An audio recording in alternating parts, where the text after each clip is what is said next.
Buongiorno bianconeri et bianconere, ça fait 8 jours que j'ai pas fait des vidéos, peut-être 9.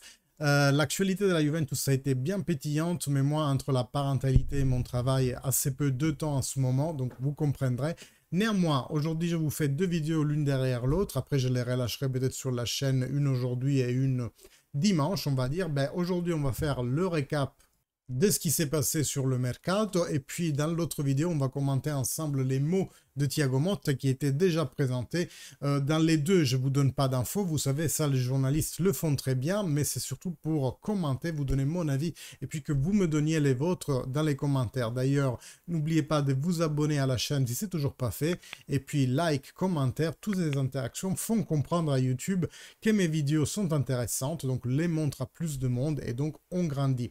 Dans un mois à peu près, on va reprendre les lives hein, parce que les matchs amicaux, j'aimerais aussi les couvrir sur la chaîne. Moi, j'ai vraiment hâte de voir à quoi cette nouvelle Juventus va rassembler. Et on va justement entrer dans le vif du sujet parce que on a fait l'acquisition, comme ça, sur un coup de tête, de Cabal, terzino gauche du Verona, du Hellas Verona, qui a des aptitudes défensives vraiment intéressantes, beaucoup moins dans l'attaque. J'ai vu un peu de highlights, même si vous savez, je vous dis toujours que j'aimerais aussi voir les lowlights, donc les moments de fail.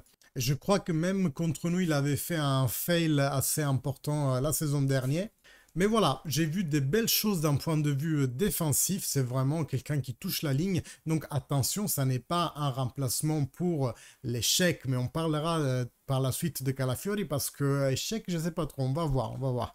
Bref, ça n'est pas un remplaçant de Calafiori ni de Todibo. Ces deux choses, on va en parler plus tard parce que Rugani rentre. C'est un bordel en ce moment, c'est vraiment un bordel. Bref, aujourd'hui, là, dans ce moment de la vidéo, on parle juste de Cabal et après on va parler de les feux de l'amour qui est en train de se passer pour les défenseurs. Bref.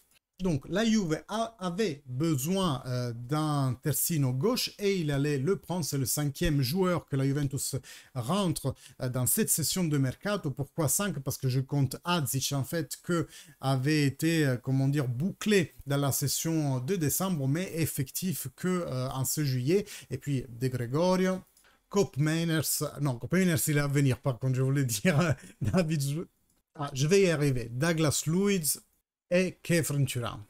Donc c'est officiel, 11 millions je crois à peu près. Hein. Il paraît qu'on a doublé, coiffé au poteau l'Inter. On a fait une belle chaîne comme ça, non? Bremer aussi, l'Inter était dessus et puis on l'aura piqué au dernier moment. Giallo cet hiver et puis maintenant Cabal.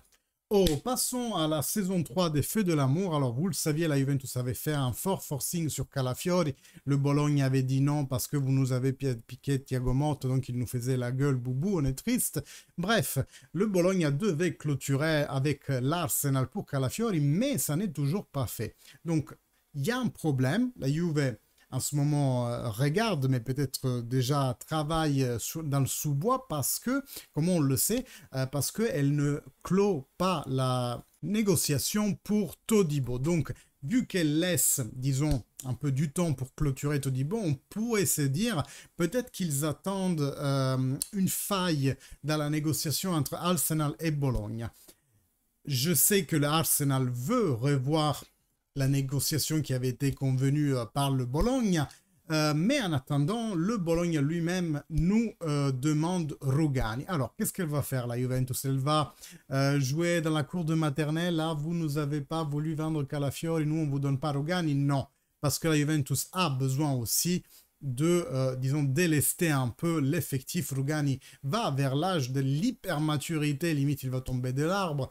Certes, il a un salaire qui est tout à fait à propos en vue d'être le quatrième, cinquième défenseur central titulaire. Néanmoins, si on peut se débarrasser un peu de masse salariale et puis investir sur de la jeunesse, les 3,5 millions que Rugani prend, peut-être qu'on pourrait justement aller les donner pour un plus jeune et peut-être même Calafiori lui-même, parce que voilà, tout ça fait que si Bologna veut Rugani, on pourrait rentrer à nouveau dans la table de négociation pour Calafiori. Donc l'opération pourrait effectivement se construire autour de Rugani plus montant supplémentaire que la Juventus verserait au Bologna pour atteindre un chiffre au moins le même que celui de l'Arsenal, parce que l'Arsenal avait mis sur la table 50 millions pour le Bologna, qui, rappelons-le, a aussi un droit de rétrocession d'honoraires pratiquement envers le Lille, c'est d'environ 40%. Donc là où le Bologna en touche 50, il doit rétrocéder, c'est combien? 15 millions, je suis pas bon en maths. Il y a aussi la partie salaire pour Calafiori, parce que l'Arsenal lui offrait 5 millions par saison. On sait que l'offre de la Juventus était aux alentours de 3 à 3,5. Peut-être que le fait de sortir un peu de poids, de masse salariale avec Rugani va te permettre de remonter un peu ton offre. Je ne pense pas qu'on arrivera aux 5 que offre l'Arsenal uniquement parce que la Juventus n'est pas dans cette optique-là d'expansion de masse salariale. Et si on arrive à clôturer l'offre pour 50, qui inclut une dizaine, peut-être une quinzaine de millions pour Rugani, plus une contrepartie de 35 millions, eh bien, peut-être que la Juventus pourrait re-rentrer dans la discussion pour Calafiori. Passons au milieu de terrain, parce que la Juve est toujours sur la liste d'attente pour Koeman. C'est pourquoi je parle de liste d'attente, non parce que le joueur ait exprimé l'envie d'aller vers d'autres clubs, mais surtout parce que la Juventus doit faire rentrer de l'argent dans les caisses avant de s'engager pour la super offre qu'on annonce pour Koeman. Je dis super, on parle de 60 volus par l'Atalanta. Moi, je pense qu'il y a moyen de clôturer entre 52 et 55. Mais pour ce faire, comme dit, il faut vendre. Koeman est une conviction, que ce soit de la part de la Juventus ou que ce soit de la part du joueur. Les deux veulent se rejoindre. Le tout est qu'il faut trouver la bonne partie de Tetris avec l'Atalanta. Je parle de Tetris parce que, vous le saviez, Soulé était suivi justement par l'Atalanta, Ealing aussi avant qu'il rentre dans l'affaire Douglas Luiz.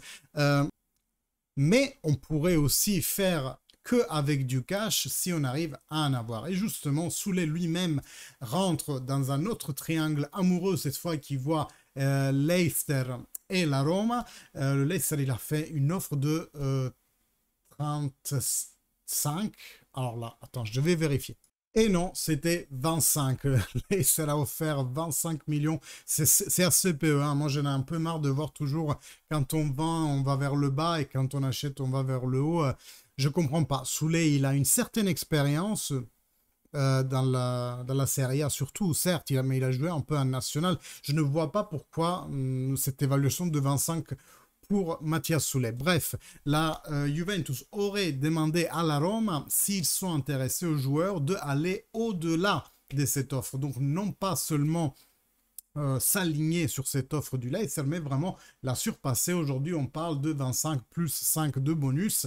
Certes, c'est pas beaucoup, mais ça fait le cash nécessaire pour arriver à nos autres objectifs. Moi, j'espère en tout cas que la Juventus va tirer un peu sur la corde avec la Roma, parce que Soulé, on l'a fait grandir, on en a fait vraiment un très bon joueur. Moi, je pense qu'il y a moyen qu'il explose. Néanmoins, on ne peut pas en tirer que des clopinettes. 35, honnêtement, ça me semble même peu. Donc le joueur, lui, il est convaincu plus par l'offre de la Rome. Apparemment, il voudrait rester en Italie que de celle qui vient de la Première Ligue. Parlons encore un peu de Soulé, parce que lui, il rentre dans un autre triangle amoureux. Vous voyez, en ce moment, ça fuse de partout. Le triangle qui voit la Juventus, Chiesa et Soulé. Puisque, est-ce qu'on va céder les deux ou est-ce qu'on en va céder un seul dans ce cas?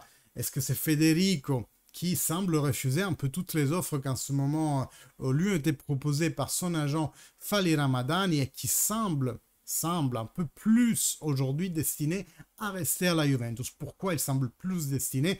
Parce que justement, sous les parts, si tu en vends un, il faut que tu en achètes un. Si tu en vends deux, il faut que tu t'en achètes deux.